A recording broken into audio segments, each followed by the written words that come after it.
Tula para sa mga OFW.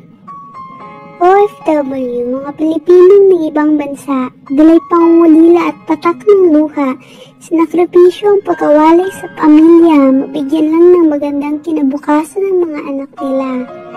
Buhay OFW, akala niyo madali lang ito, ngunit nagkakamali kayo. Buhay OFW, minsan may dalang peligro, di mo tiyak ang ugali ng iyong amo. Minsan ay makakaranas ka ng pang-aabuso, pang-aapi at pagmaltrato. Ngunit humahanga ako sa katatagan ninyo, dahil kahit ano pang pagsubok ang pinagdaanan nyo, itong nalalampasan at nalabanan pa rin ninyo. Buhay OFW ay hindi madali, tiniis lahat ng bigate para may maihandog sa pamilya pag-uwi. Akala ng iba pag OFW ka, mayaman ka. Pag OFW ka, marami kang pera. Pag OFW ka, ang buhay niyo ay maginhawa. Ngunit hindi pala, dahil kapag OFW ka, mas marami kang problemang dinadala.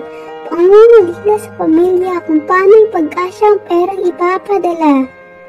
Pamilya mo sa iyo lang umaasa. Kasi nga abroad ka at sa paningin ng iba ay mas nakakaangat ka.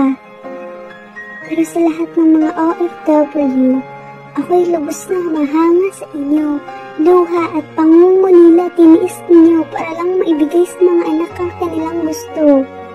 Tiniis ang pananabik, mga anak na naghihintay sa inyong pagbabalik. Sabik silang masilayan kayong muli. Tiyak na mahigpit na yakap ang sasalubong sa inyong pag-uwi. At ito ang makakapawi sa lahat ng iyong pighati. Laban OFW.